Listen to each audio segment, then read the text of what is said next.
마지막으로 그러면 이런 간신 현상을 어떻게 막을 것이냐라는 부분입니다. 참 어려운 부분인데 그 제도, 시스템, 법 이게 이제 기본적으로 갖춰져야 되겠죠, 그죠? 그런데 법만으로는 인간의 모든 행위를 건절할 수 없습니다. 그래서 인간이 가지고 있는 자기 자신의 셀프 컨트롤이든 자아 절제 능력이 반드시 있어야만 이게 가능합니다. 인성의 약점이라는 게 있기 때문에 웬만한 사람 아니고서야 끊임없이 공격해야 되고 끊임없이 공략해야 되면은 무너지거든요. 그죠? 그걸 막는 방법은 평소 때 자기가 어떤 공부를 어떻게 해서 자기가 어떤 이론으로 무장해 있는가. 이성에 굴복한다는 게 굉장히 어렵거든요. 그래서 이성에 굴복하는 건 참 큰 용기와 공부가 필요합니다. 그 대표적인 사례로 아까 말씀드린 당태종을 예를 드는데 그 먼저 당현종부터 방비책이 얼마나 어려운가를 보여줍니다. 당나라 현종은 집권 초반에 개원지치라고 해가지고 중국 역사상 최고의 전성기를 누립니다. 이 사람이. 그때 무슨 일화가 있었냐 그러면 하루는 그 정사를 마치고 후궁으로 돌아왔더니 현종을 보필하는 신료가 이제 내시겠죠. 그죠? 아, 폐하 너무 요즘 일을 너무 많이 하시느라고 과로하시느라고 살이 많이 빠졌습니다. 야유였습니다. 이렇게 얘기하니까 현종이 이렇게 얘기합니다. 야, 나는 말랐지만 천하가 살찌지 않았냐. 당연히 내가 해야 될 일이다. 이랬던 사람이에요. 그런데 집권 후반기에 어떻게 됐습니까? 뭐 양귀비는 그 중에 일부분이고 완전히 향락과 사치에 빠져가지고 나라를 엉망으로 만들고 특히 알록산을 비롯해가지고 양국춘 같은 간신배들을 가까이 둠으로써 결국은 안사의 난이 알록산과 사사명의 난이 일어나서 수도인 장안이 점령당하고 결국은 쫓겨나가서 도망갔죠. 남쪽 총나라까지 도망다니다 간신히 나라를 반란을 수습하긴 했습니다만 결과적으로는 당나라는 이때 이후로 완전히 쇠퇴의 길을 걸을 수밖에 없었거든요. 그래서 몰락의 시작이 당나라 현종 때문에. 근데 원래 이 사람은 이랬습니다. 그만큼 어렵다는 겁니다. 그리고 또 말씀드리지만 너무 오래 살아요. 양귀비를 만났을 때 나이가 60이었거든요. 당나라 현종이. 이런 간신현상을 막기 위한 여러 가지 대비책 가운데서 가장 모범적인 사례를 남기고 있는 사람이 당태종입니다. 당태종은 평소 때 뭐라고 얘기했냐면 나한테는 거울이 세 종류가 있다. 당태종의 삼감이라는 겁니다. 첫 번째, 내 모습을 비춰주는 진짜 거울. 옛날에는 이제 동거울이죠. 그죠? 그래서 동감이 있고, 그 다음, 내가 정치를 잘하고 있는지 못하고 있는지를 비춰주는 역사의 거울이 있다. 사감. 그리고 나의 언행이 지금 올바른 방향으로 가고 있는지 아닌지를 그때그때마다 바로바로 직언해주고 바로잡아주는 사람 거울이 있다. 임감이다. 이게 직신, 즉 충직한 신하를 얘기를 합니다. 그 사람이 바로 위징이라는 사람입니다. 대표적인 인물입니다. 이 밖에도 많았습니다만은 위징이 어느 정도로 바른 말을 했냐 그러면 문무백관들이 다 있는 자리에서 당태종이 말 한마디를 가지고 꼬투리를 잡아가지고 당태종의 실언을 질책을 했던 사람입니다. 당태종이 어느 정도로 이 위징의 직언에 그 신물이 났냐 그러면 한 번은 이런 일이 있었어요. 하루는 조회를 마치고 후궁으로 돌아온 당태종이 씩씩거렸어요. 막 화가 이만큼 머리끝까지 나가지고 황후한테 내 이놈은 늙은이를 그냥 안 두겠다고 죽여버려야 되겠다고 막 화를 냅니다. 황후가 장손 황후인데 폐하 왜 그러십니까? 이놈은 늙은이가 별것도 아닌 걸 가지고 신하들이 다 있는 자리에서 나를 오늘 또 망신 줬다고. 그랬더니 장손 황후가 침소로 들어가더니 대례복으로, 그러니까 정식으로 입는 정복으로, 큰 행사나 있을 때 입는 대례복으로 갈아입고 와가지고 당태종 앞에서 큰 절을 하더랍니다. 그랬더니 황후 왜 그러시오? 그랬더니 폐하 감축드립니다. 왜, 뭐 때문에 감축드립니까? 폐하에게 그런 신하가 있기 때문에 폐하가 명군 소리를 들으시는 겁니다. 폐하가 그런 위진과 같은 신하들의 직언을 받아들이시지 않으면 어떻게 이 나라가 제대로 굴러가고 폐하가 명군 소리를 듣겠습니까?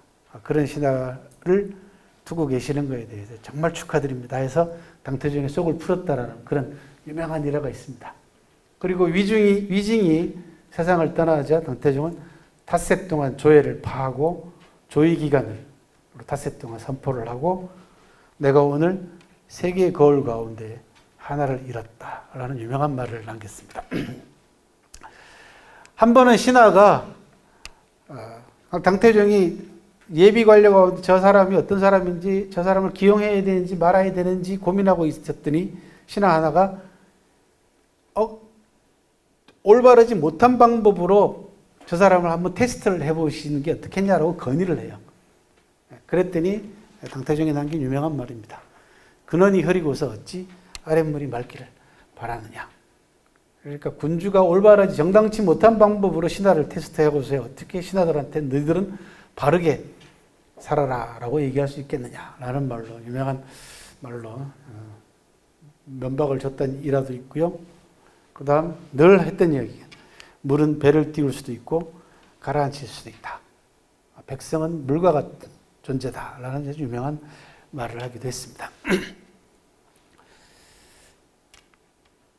그렇게 해서 정관지치라고 하는 중국 역사상 최고의 전성기를 누릴 수가 있었습니다. 즉 권력자가 깨어있지 않으면 간신현상을 막는 것은 대단히 어렵다. 그리고 끊임없이 자기 자신을 경계하고 아까 말씀드린 대로 이런 역사 현상들에 대해서 경각심을 가지고 공부하고 준비하지 않으면 막기 어려운 게 간신현상이다. 왜? 그만큼 간신들이 치밀하거든요. 술수도 교묘하고 그리고 인성의 약점을 절묘하게 파고들기 때문에 그것을 견뎌낸다는 건 굉장히 어려운 상황이고 지금까지 왕조 체제에 남아있던 유명한 명군들보다 어리석은 군주들이 훨씬 더 많았다라는 사실입니다. 그리고 충직한 신하보다 간신들이 훨씬 더 많았다는 사실이 간신현상의 현상이 보편적 현상이었다라는 걸 증명해주는 증거가 되겠습니다.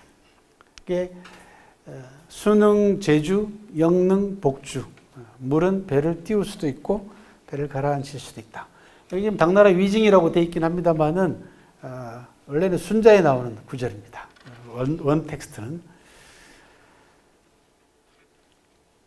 논형에 보면 이런 구절이 나옵니다. 인간 본래의 성격은 가릴 수 있는 것이 아닌데 군주가 굳이 가리려 하기 때문에 아참꾼이 군주의 비위를 맞추려 하는 것이다.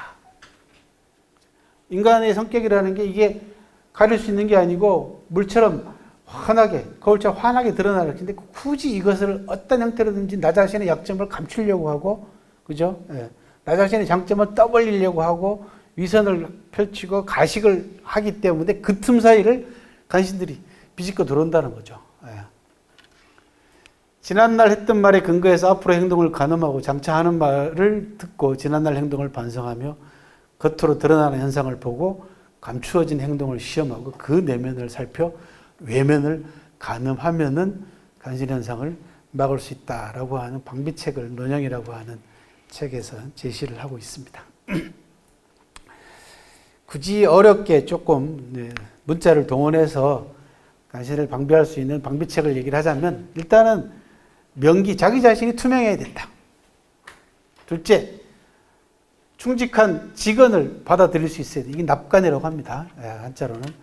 간언을 받아들일 수 있어야 된다. 세 번째, 리더는 위공. 공은 다른 사람에게 미뤄라. 그런 얘기입니다. 그리고 잘못은 자기가 끌어안으라. 이걸 남과라고 합니다. 잘못은 허물은 내가 끌어안으라. 그리고 유능한 인재에게 일을 맡기고 양보하라. 라는 양현. 이렇게 한 5가지 정도 실천하면은 간신현상을 막을 수 있는 최소한의 장치는 되지 않을까. 그런 생각이 듭니다. 왼쪽은 제가 낸 책입니다. 오른쪽은 우리나라에 나와 있는 우리나라 역사 속의 간신인데 이게 다 고려시대 때 전까지밖에 없습니다. 아까 말씀드린 대로.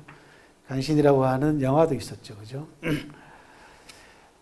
제가 옛날 책에서 간신 지수 측정을 한번 해봤, 설문지를 만들어 본 적도 있습니다.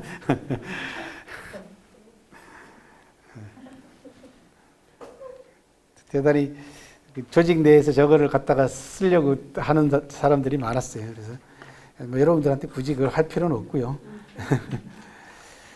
간신 현상이 그만큼 그 역사 현상일 뿐만 아니라 오늘날에도 충분히 또 얼마든지 언제든지 일어날 수 있는 현상이라는 면에 있어서 그런 점에 생각을 해서 사기 영역열전을 가지고 중심으로 해서 역사 속의 간신 현상을 말씀을 드렸습니다.